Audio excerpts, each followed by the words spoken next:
저는 이 시간 여호수아의 고별설교라는 제목으로 하나님 말씀을 전가하려고 합니다. 평생 돈밖에 모르고 살던 구두쇠 부자가 죽어서 천국 문 앞에 도착을 했습니다. 천국 문 앞에서 베드로가 그에게 물었습니다. 자네는 저 세상에 사는 동안에 좋은 일을 위해서 결단하고 강을 건너본 적이 있었나? 이래 물었습니다.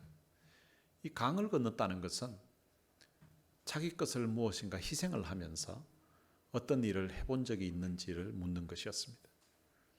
그때 그 사람이 예, 제가 옛날에 한 번은 길을 가다가 배고픈 사람을 만났었는데 그 사람에게 돈 10불을 준 적이 있습니다. 그때 제가 그 10불을 주는 것을 결정하는데 마치 제 마음이 강을 건너는 것 같이 정말 힘들었었는데 그때 제가 큰 결심을 하고 그에게 10불을 준 적이 있습니다 라고 했습니다. 이 베드로가 평생 부자로 살면서 그 가난한 사람에게 돈 10불 준 것, 그것이 자기 평생에 가장 큰 결심이라는 말을 듣고 너무도 어이가 없어서 옆에 있는 천사에게 물었습니다. 이 사람을 도대체 어떻게 하면 좋겠냐고. 그랬더니 천사가 10불 주고 그냥 돌려보내시죠. 그렇게 말했다고 합니다. 오늘 본문은 여호수아의 고별설교입니다.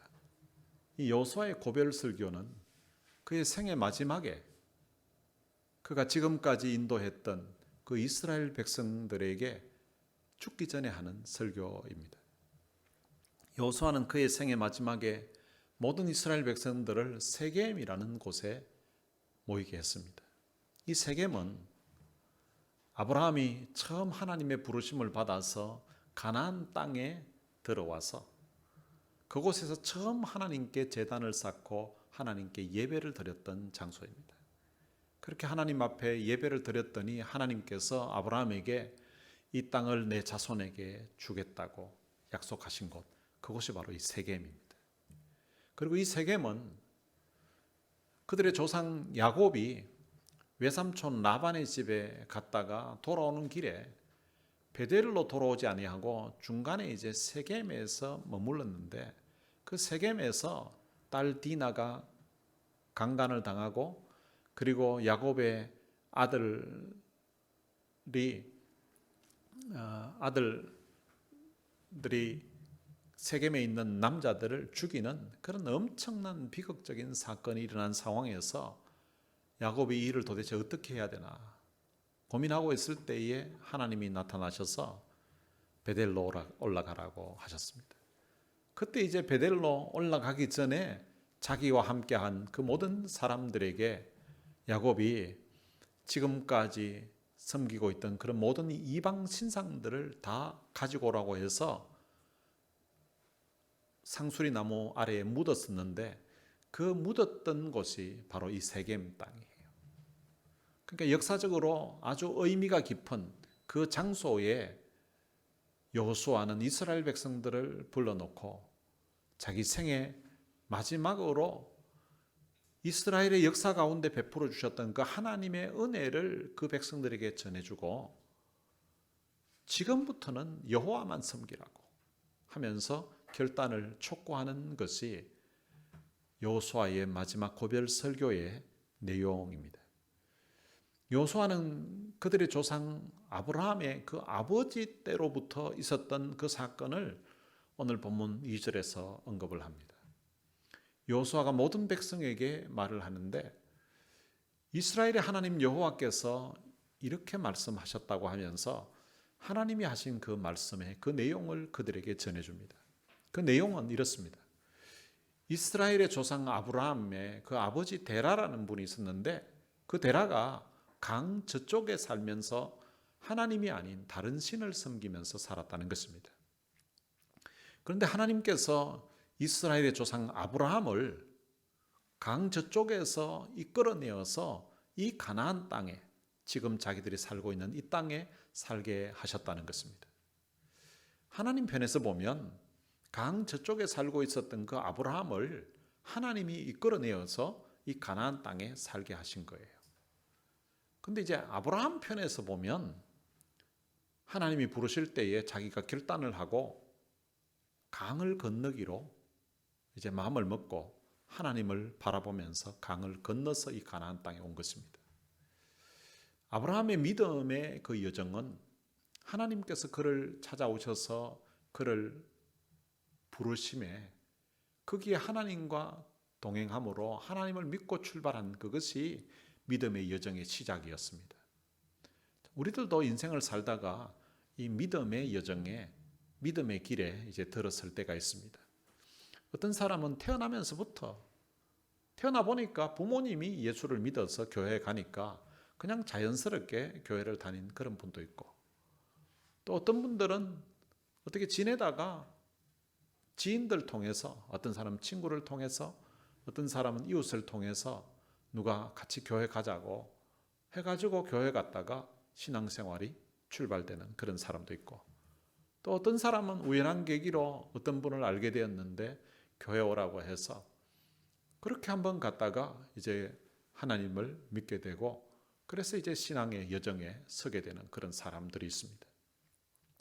사람들마다 교회로 오고 하나님을 믿게 되는 그 과정은 차이가 있지만 그 모든 것들이 하나님이 우리를 부르시는, 하나님께로 부르시는 하나의 방법이라는 것입니다. 이스라엘 사람들을 히브리인이라고 이렇게 표현을 합니다.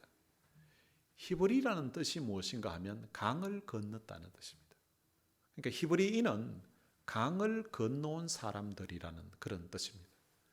하나님께서 아브라함이 강 건너편에, 강 저쪽에 있었는데 그를 불렀을 때에 그 부르심에 응해서 강을 건너왔다는 거예요. 그래서 히브리인이라고 하는 것입니다. 우리가 신앙생활 하면서도 본격적인 그런 신앙의 여정은 우리가 결단을 하고 강을 건너면서 시작을 하는 것입니다. 아니, 우리 주변에는 지금 강도 없는데 목사님 자꾸 강을 건너라고 하는데, 실제부터는 강을 건너라는 것이 아니라 결단을 해야 될 그런 시점이 있다는 것입니다. 그 당시 아브라함이 강을 건넌다는 것이 이게 쉬운 일이 아닙니다. 이 강이 그냥 단순한 강이 아니라 나라의 어떤 국경선과 같은 거예요. 아브라함에게는 강을 건너기 전 저쪽 땅이 자기 고향입니다. 자기가 살고 있는 삶의 터전입니다. 그런데 그 강을 건넌다는 것이 쉬운 일이 아닌데 아브라함으로 하여금 강을 건너도록 부르시는 장면이 사도행전 7장에 보면 나옵니다. 사도행전 7장에서 스데반이 설교를 하면서 이렇게 합니다. 여러분 부형들이여 들으소서. 우리 조상 아브라함이 하란에 있기 전 메소포타미아에 있을 때 영광의 하나님이 그에게 나타났다는 거예요. 그리고 그 아브라함에게 말씀하시기를 내 고향과 친척을 떠나 내가 내게 보일 땅으로 가라고 하셨다는 것입니다. 그러니까 아브라함이 하란에 있기 전 메소포타미아에 있을 때에 그때 영광의 하나님이 아브라함에게 나타나서 고향을 떠나라는 거예요. 그리고 친척도 떠나고, 그리고 하나님이 보이시는 땅, 하나님이 가라고 하는 땅이 바로 가나안 땅인데 그 가나안으로 가라고 하셨다는 것입니다. 아브라함이 가나안으로 가는 그 상황이 창세기 11장에 기록되어 있습니다. 창세기 11장 31절에 이렇게 기록되어 있습니다. 데라가 그 아들 아브라함과 하란의 아들인 그의 손자 롯과 그의 며느리 아브라함의 아내 사레를 데리고 갈대아인의 우르를 떠나 가나안 땅으로 가고자 하더니 하란에 이르러 거기 거류하였으며, 사도행전에서는 메소포타미아에 있을 때라고 했는데 창세기에서는 갈대아 우르라고 표현하고 있습니다. 이 갈대아인의 우르가 메소포타미아예요. 이 갈대아인의 우르에 있을 때에 하나님이 그를 부르신 거예요. 그때 이제 가나안으로 가는데 가더니 하란에 거류하였다는 것입니다. 하란에 거류하였다는 말은 거기에서 머물러서 살았다는 것입니다. 그런데 이 갈대아인의 우르에서, 즉 메소포타미아에서 가나안으로 가는 도중에 이제 가기 위해서 하란까지 왔는데 거기에 움직이는 데 있어서 창세기 11장 31절에 주어가 누군가 하면 데라예요. 하나님이 아브라함에게 나타나셔서 가나안으로 가라고 하셨는데, 그런데 고향 땅을 떠날 때 짐을 다 정리를 해가지고 떠나는데 그 주도권을 누가 행사하는가 하면 데라가 주도해서 떠났다는 거예요. 좀 이상하지 않습니까? 하나님이 아브라함에게 나타나서 고향 친척을 떠나서 하나님이 가라고 하는 땅으로 가라고 이렇게 하면 주어가 어떻게 돼야 되는가 하면 아브라함이 그의 아버지 데라를 모시고 그의 형제들과 조카들 데리고 갔다고 이렇게 나와야 돼요. 그런데 창세기에서는 데라가 아브라함을 데리고 갔다는 거예요. 자, 그러면 사도행전에서 하나님이 나타나기는 분명히 아브라함에게 나타났다고 되어 있는데, 그런데 아브라함이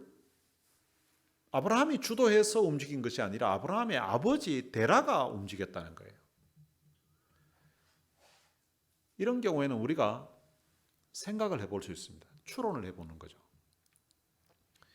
하나님이 아브라함에게 나타나셨는데 구약 성경에서 주로 이제 나타나실 때 보면 대부분 꿈을 통해서 나타나셨어요. 뭐 꿈이 아닌 경우도 혹 있지만 대부분 꿈에 나타나는 거예요. 꿈을 꿨는데, 아브라함이 꿈을 꿨는데 영광의 하나님이 나타났다는 거예요. 어떤 영광스러운 모습인지는 잘 모르겠는데, 근데 이 아브라함이 꿈을 꿨는데 깨고 나서 보니까 이게 그냥 무시할 수 있는 그런 꿈 수준이 아닌 거예요. 그 당시에 아브라함의 아버지 데라는 다른 신들을 섬겼습니다. 그러니까 이방 신을 섬긴 거죠.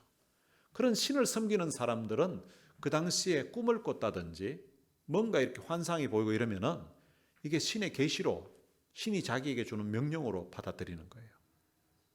아브라함이 자기 아버지에게 이야기했을 거예요. 아버지, 어젯밤에 제가 꿈을 꿨는데 이런 꿈을 꿨습니다. 꿈에 어떤 신이 나타났는데 이때까지 본 적도 없고 아버지에게 들어본 그런 신들이 아니라 너무나 영광스러운 분인데 그분이 나보고 고향 친척 아비 집을 떠나라고 했습니다. 아들이 이야기하는 표정, 아들이 이야기하는 그 내용을 들어보니까 이 아버지 생각에 이게 무시할 수 있는 그런 신이 아닌 거예요. 다른 신을 섬기고 있으니까 자기가 알고 있고 아버지가 평생 섬겨오던 그런 신들과는 차원이 다른 그런 신이에요. 이 신의 말을 거역했다가는 뭔가 화가 미칠 것 같기도 하고 두렵기도 하고 이런 마음이 들었던 것 같아요. 그래서 하는 수 없이 짐을 다 꾸리라고 하고 정리를 하라고 합니다. 그리고 이제 가나안으로 가려고 출발을 해서 하란까지 온 것입니다.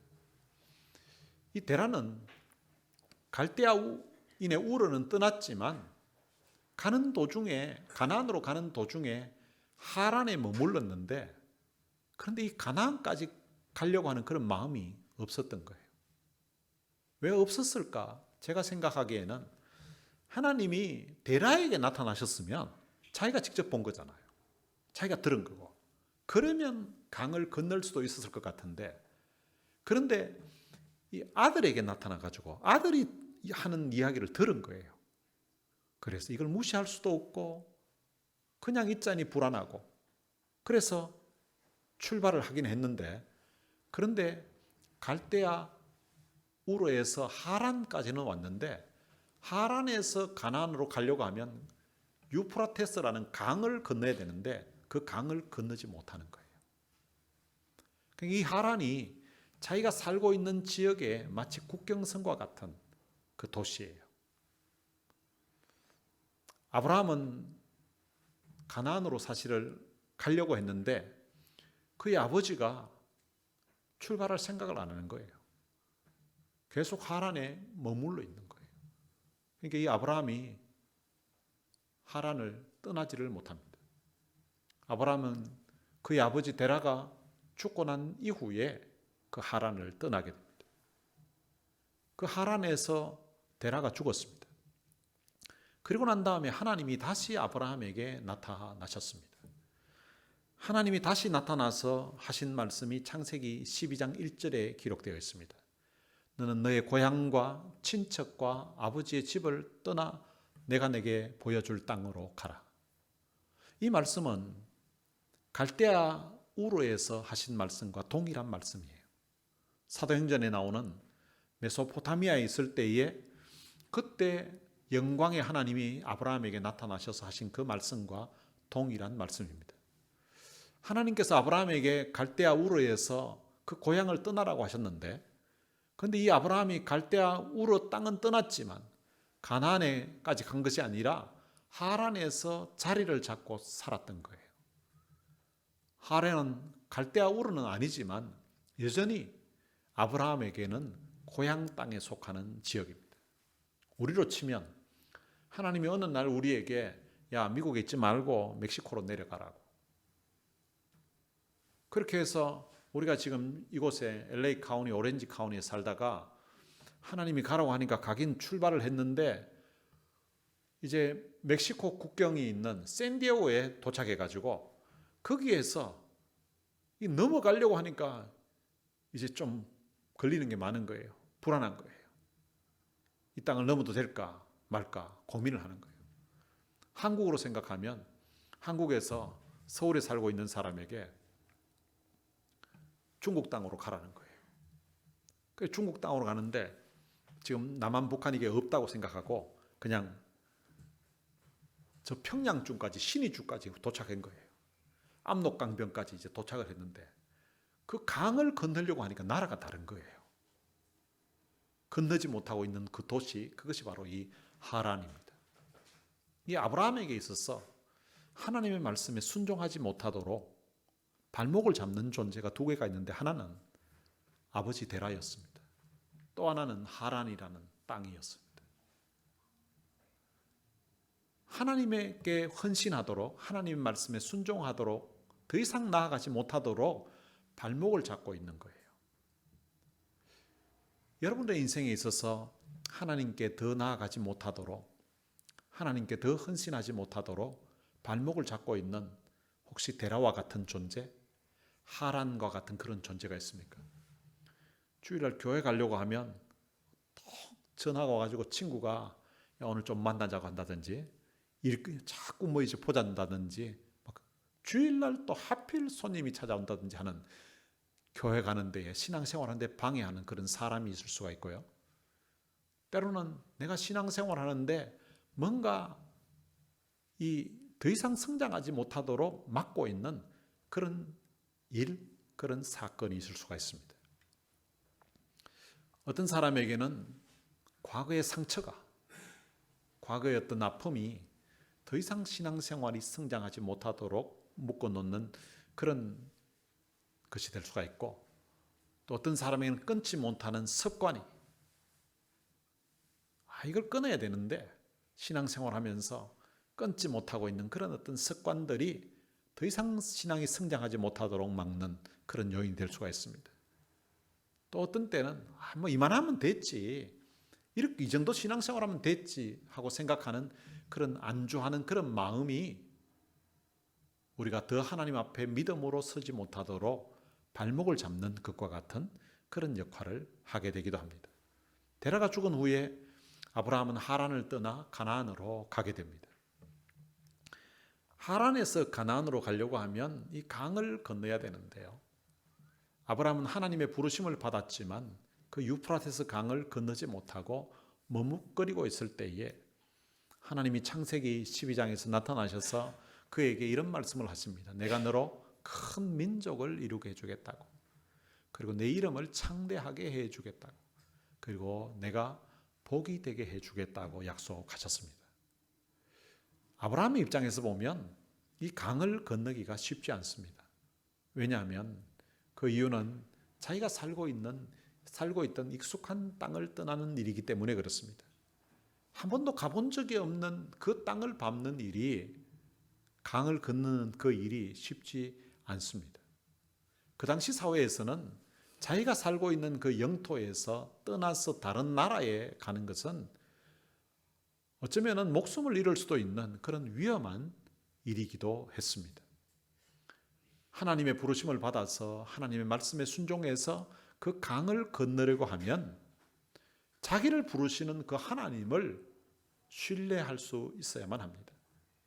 믿음이라는 것은 하나님과 같이 여행을 떠나는 것입니다. 하나님과 함께 믿음의 여정을 떠나려면 오늘 우리의 마음에 결단이 필요합니다. 우리가 사람들을 만나서 그와 동행을 하는데도 마음의 결단이 필요하죠. 싱글로 살다가 이제 결혼을 해서 이제 지금까지는 나 혼자 살던 삶이 누군가 같이 살려고 하게 되면 거기에 마음의 결단을 해야 되고, 또 내가 같이 동행하게 될 남은 인생 여정을 함께 해야 될 이 사람을 내가 믿을 수 있을지에 대한 그런 어떤 확신이 있어야 되는 것과 비슷합니다. 예수를 믿지 않던 사람이 예수를 믿고 신앙생활을 하려고 하면 마음에 마치 그와 같은 결심과 각오가 있어야만 됩니다. 새로운 어떤 사람과 여행을 간다든지 또 새로운 사람과 이제 인생을 같이 출발하려고 하면 거기에 어떤 설레임도 있고 기대도 있지만 거기에 대한 마음의 어떤 부담도 있고 때로는 두려움도 있을 수 있습니다. 그것처럼 신앙생활할 때도 마치 그와 같은 하나님을 향한 그런 기대도 있고 하나님을 향한 설레임도 있지만 그런데 부담감이 우리에게 주어지기도 합니다. 하나님이 아브라함을 강 저쪽에 있다가 강을 건너서 가나안 땅으로 가게 하신 것도 마찬가지입니다. 성경은 가나안 땅을 약속의 땅, 거룩한 땅이라고 합니다. 그런데 사실은 이 가나안은 세상적인 눈으로 보면 옥토가 아닙니다. 성경에서는 가나안 땅을 젖과 꿀이 흐르는 땅이라고 이렇게 기록되어 있습니다. 사람들이 젖과 꿀이 흐르는 땅이니까 그 좋은 땅이겠구나 이렇게 생각을 합니다. 그런데 사실은 젖과 꿀이 흐르는 땅이 그 의미가 무엇인지를 보면 그렇게 좋은 땅이라고 볼 수가 없습니다.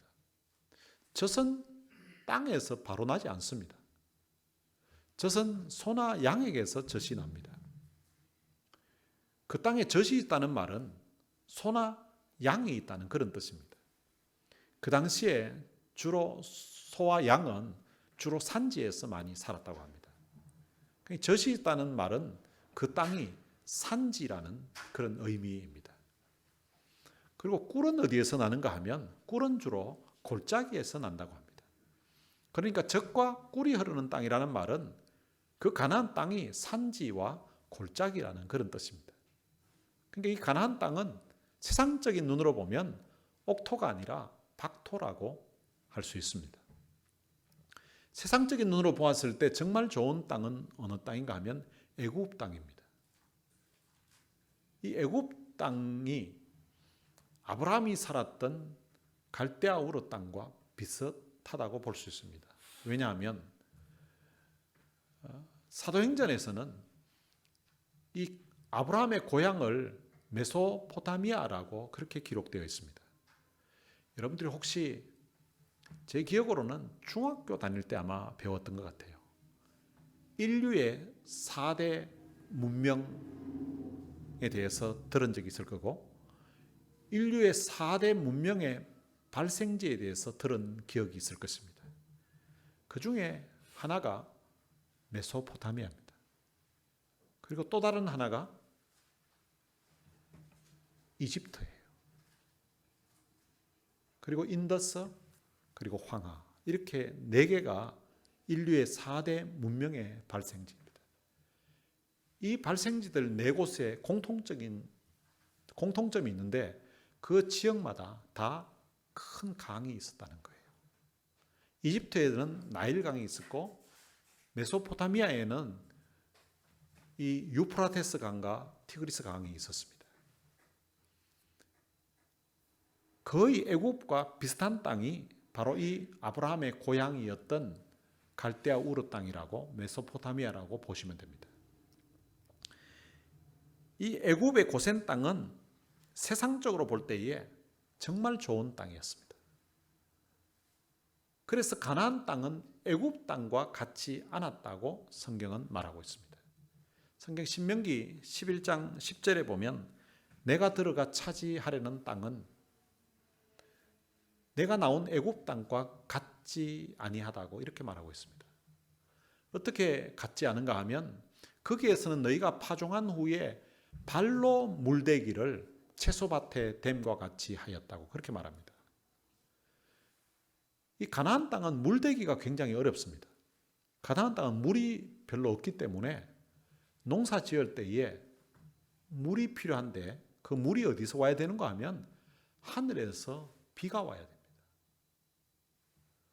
다른 말로 하면 농사를 짓는데 자기가 노력만 해서 되는 것이 아니라 하늘을 바라봐야 되는 거예요. 내가 수고를 한 다음에 씨를 뿌렸는데 하늘에서 비가 내려줘야만 이 씨가 자라고 열매를 맺게 되는 것입니다.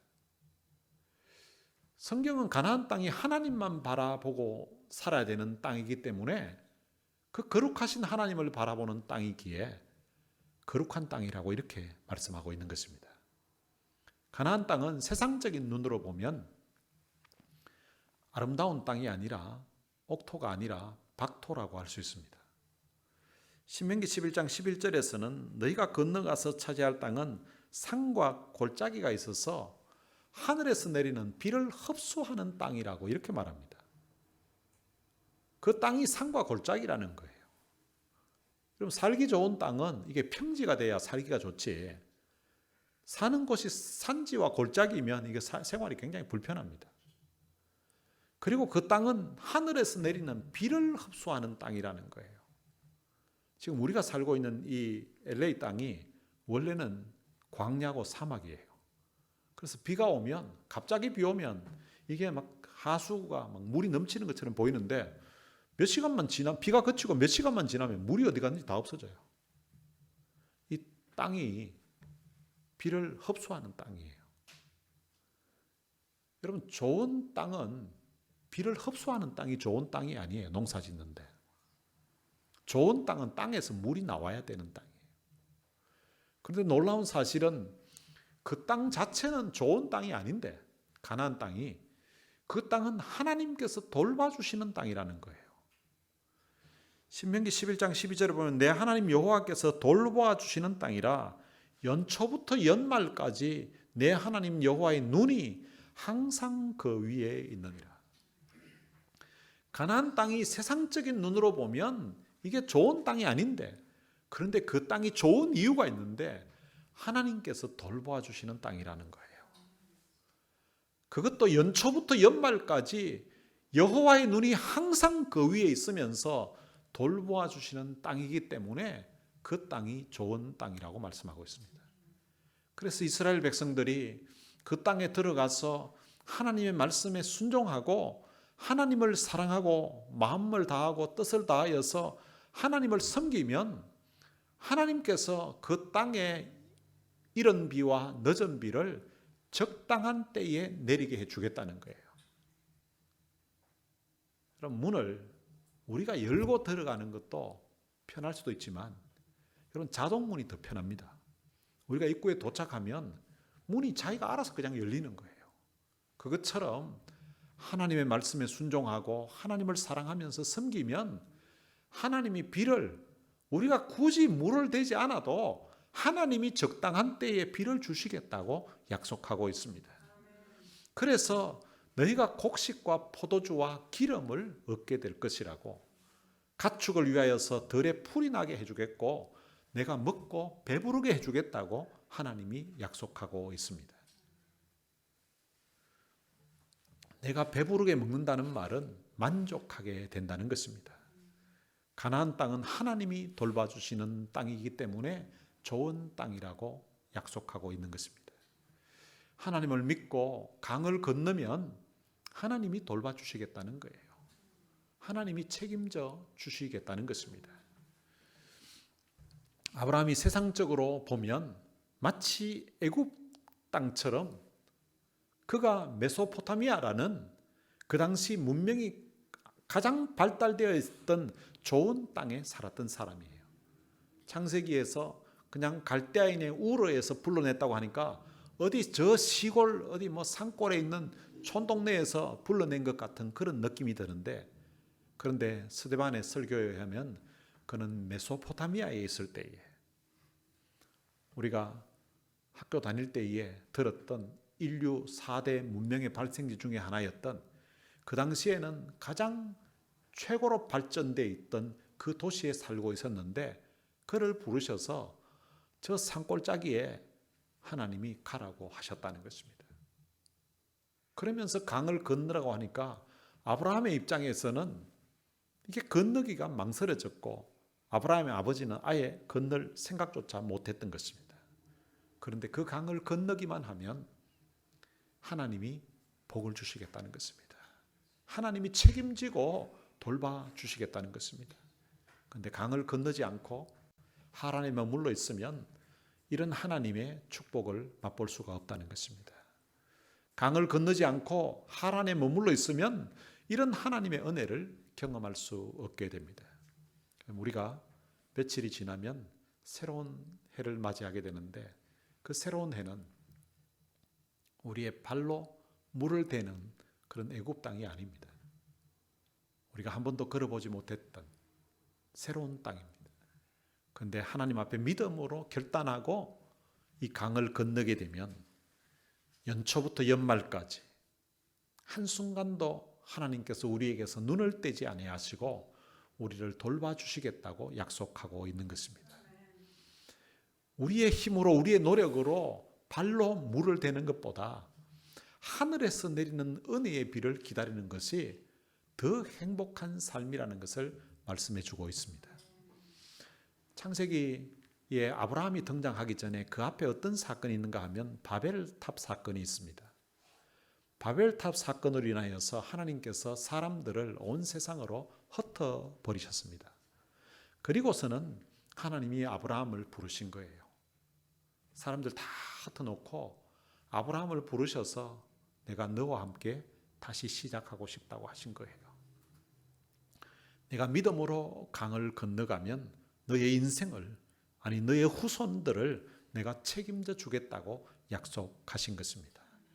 여러분들도 새로운 해를 앞에 두고서 믿음으로 한번 결단해 보시기를 바랍니다.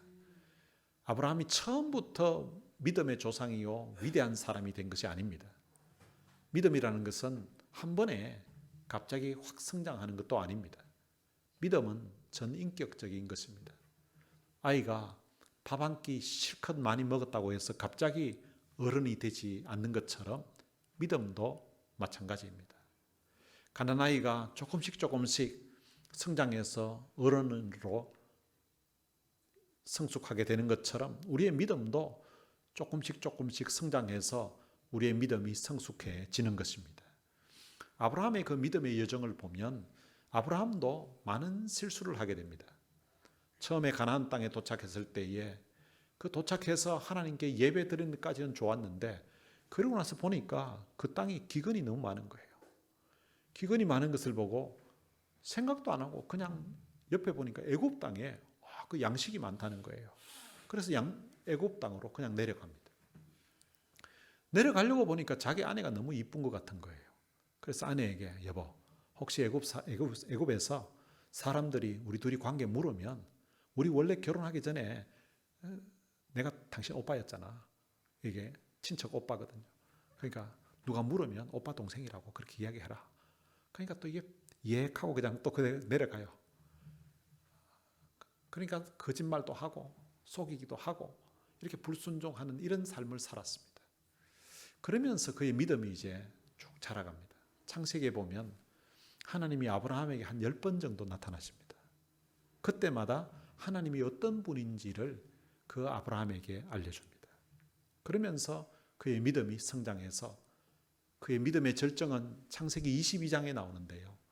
하나님께서 그에게 준 독자 이삭을 너무 사랑하고 있는 모습을 보고 저게 내가 준 선물인 아들을 나보다 더 사랑하는지 아니면 나를 더 사랑하는지 그걸 하나님이 테스트를 하는데 독자 이삭을 모리아 산에 가서 번제물로 드리라고 하는데 이 아브라함이 주저하지 않고 망설이지 않고 아들을 드리려고 했습니다. 그 드리려고 하는 그 상황을 보면서 하나님이 오히려 당황해서 아브라함의 이름을 부르면서 아들을 죽이지 말도록 멈추도록 해서 하십니다. 그리고 나서 하나님은 아브라함에게 약속하신 대로 그의 자손으로 200만이 넘는 큰 민족을 이루도록 하나님이 복을 주셔서 지금 여호수아 앞에 그 수많은 백성들이 있는 것입니다. 그리고 하나님은 그 아브라함의 이름을 창대하게 해주셨습니다. 그래서 지금도 보면 우리 미국에서도 아브라함 이러면 모르는 사람이 없을 정도로 그 사람을 너무 존경해서 영어 이름을 아브라함으로 쓰는 사람이 많습니다. 그리고 또한 그의 후손으로 예수 그리스도가 이 땅에 오게 하셔서 참 그 예수 그리스도를 통하여서 예수 믿는 사람들이 구원을 받을 수 있도록 구원의 길을 열어주신 것입니다. 아브라함이 강을 건너서 하나님을 섬겼던 것처럼 이 여호수아는 자기가 생애 마지막으로 이스라엘 백성들에게 하나님이 그들에게 베풀어 주신 그 은혜를 선포하고 하나님만 섬길 것을 명령하고 있습니다. 지금까지 섬기던 이방 신들 다 제거하고 앞으로는 여호와만 섬기라고 선포를 합니다. 이 여호수아는 젊었을 때 부름을 받아서 그는 가나안 정탐하는 일에 정탐꾼 중에 한 사람으로 뽑혀서 목숨을 걸고 그 일을 했던 사람입니다. 그리고 그는 모세의 후계자로서 이스라엘 백성들을 지금까지 인도하면서 하나님과 믿음의 여정을 함께 했던 사람입니다. 그는 이스라엘 백성들에게 내가 하나님을 섬겼던 것처럼 여러분들도 하나님을 섬기라고 촉구하고 있는 것입니다. 그러면서 나와 내 집은 여호와만 섬기겠다고 선언하였습니다.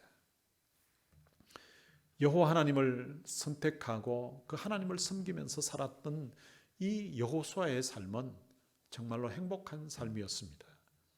그래서 그가 이스라엘 백성들에게 생애 마지막으로 하나님이 자기 조상들에게 또한 자기들에게 베풀어 주신 그 은혜를 선포하면서 하나님만 섬기라고 그러면서 오직 나와 내 집은 여호와를 섬기겠노라 라고 선언함으로써 그의 고별 설교를 마치게 됩니다. 하나님은 우리들에게도 믿음으로 살아가기를 원하고 계십니다. 여러분 앞에 건너기를 주저하고 있는 그런 강이 혹시 있습니까? 정말 하나님이 원하시는 길인데 하나님이 가라고 하는 길인데 머뭇거리고 있는 강이 있습니까? 그 강은 사람마다 다를 것입니다. 눈앞에 보이는 큰 문제가 마치 건너지 못할 강처럼 느껴지는 그런 사람도 있을 거고요. 또 신앙생활하면서 믿음으로 결단하지 못하는 그런 어떤 두려움의 문제가 강처럼 생각되는 사람도 있을 것입니다. 또 어떤 사람에게는 매일 성경 읽는 이것이 강처럼 느껴지는 그런 사람도 있을 거고요. 또 어떤 사람은 교회에 와서 참 봉사하는 일이 강처럼 느껴지는 그런 사람도 있을 수 있습니다. 또 어떤 사람에게는 전도하는 것이 강처럼 느껴지는 사람도 있고요. 어떤 사람은 기도에 참석해서 기도하는 것이 강처럼 느껴지는 사람도 있습니다. 또 어떤 사람은 헌금을 하는 것이, 어떤 사람은 11조를 하는 것이 마치 강처럼 느껴지는 그런 사람도 있을 것입니다. 다가오는 새해에는 신앙생활하면서 마치 강처럼 건너지 못하고 주저하고 망설이고 있었던 일이 있다면 믿음으로 결단하고 한번 그 강을 건너보게 되시기를 주님의 이름으로 권면합니다. 오늘 들은 말씀 생각하면서 찬양을 한 곡 같이 부르겠습니다. 주님 다시 오실 때까지라는 찬양입니다. 주님 다시 오실 때까지 나는 이 길을 가리라. 좁은 문 좁은 길 나의 십자가 지고 믿음으로 건너야 될 강이 있다면 주님 다시 오실 때까지 나는 그런 강이 있다 하더라도 주저하지 않고 나는 망설이지 않고 건너겠다는 그런 다짐을 하면서 이 찬양을 불렀으면 좋겠습니다.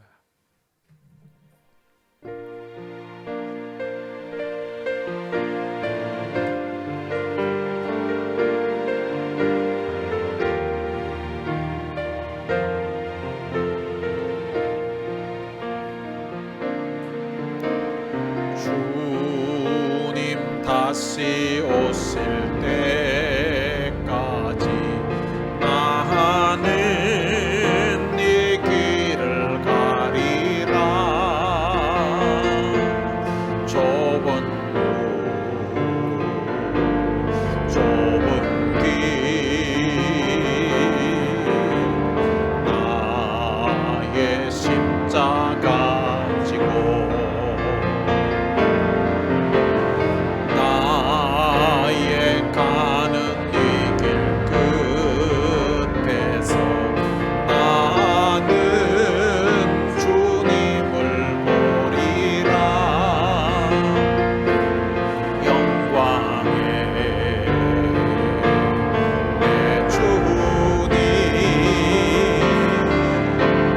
나를 맞아주시리. 주님 다시 오실 때까지 나는 일어나 달려가리라. 주의 영광 온 땅 덮을 때 나는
들은 말씀 생각하면서 우리 같이 한번 기도했으면 좋겠습니다. 혹시 여러분들이 주저하고 또 망설이고 있다, 그런 혹시 건너지 못하는 그런 강이 있습니까? 이게 하나님이 내 인생에 하나님 내게 원하시는 것 같은데 근데 결단하지 못하고 머뭇거리고 있고 주저하고 있는 그런 부분이 있다면 믿음으로 결단하고 강을 한번 건너보시기를 바랍니다. 오늘 들은 말씀 우리 마음에 와닿는 부분이 있다면 그 말씀 부여잡고 이제 우리 다 같이 통성으로 기도하시겠습니다. 살아계신 아버지 하나님, 은혜를 감사합니다. 갈대아 우리에 살고 있었던 그 아브라함을 하나님이 부르셔서 내 고향 친척 아비집을 떠나라고 하셨을 때에 그 품에 순종하여서 가나안으로 가는 여정 중에 하란에서 머물러 살았던 것처럼 우리도 신앙의 여정이 출발이 되었는데 그런데 아직 머뭇거리고 있고 망설이고 있고 주저하고 있는 부분이 있다면 오늘 이 말씀 듣고서 우리의 마음에 도전이 되게 하시고 이 말씀 듣고서 우리가 믿음으로 결단하고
주옵소서.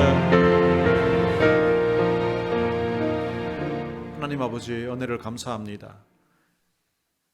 메소포타미아에 있을 때에 하나님이 아브라함을 부르셔서 가나안으로 가라고 명령하셨지만, 그러나 가는 도중에 하란에서 주저하고 머뭇거리고 그곳에서 어쩌면 버팅기고 살았던 것처럼, 오늘 우리도 예수를 믿고 신앙생활하면서 하나님 앞에 한 단계 더 성장해야 됨에도 불구하고 우리의 믿음의 수준이 어느 곳에서 머물러 있는 그런 상황을 주께서 보시고 오늘 이 말씀을 통하여서 우리의 마음에 도전해 주시니 참으로 감사합니다. 하나님, 우리가 건너지 못하고 머뭇거리고 있고 주저하고 있었던 것들을 하나님을 신뢰하고 하나님을 의지함으로 말미암아 하나님 말씀에 순종해서 강을 건너겠다는 그런 결단이 오늘 우리 모든 성도들에게 있게 하여 주옵소서. 그리하여서 하나님이 기대하시는 하나님의 사람의 모습으로 새로운 한 해 살아갈 수 있도록 은혜를 베풀어 주셔서 연초부터 연말까지 우리 하나님 여호와의 눈이 우리 각 사람의 삶과 또한 가정에 베푸시는 그런 은혜들을 우리가 목도하면서 우리가 경험하면서 한 해를 살아갈 수 있도록 축복해 주옵소서. 우리 주 예수 그리스도의 은혜와 하나님의 무한하신 사랑과 성령님의 위로교통 충만하심이 믿음으로 결단하고 강을 건널 것을 마음에 다짐하는 하나님의 귀한 자녀들 머리머리 위에 이제로부터 영원토록 함께 있을지어다. 아멘.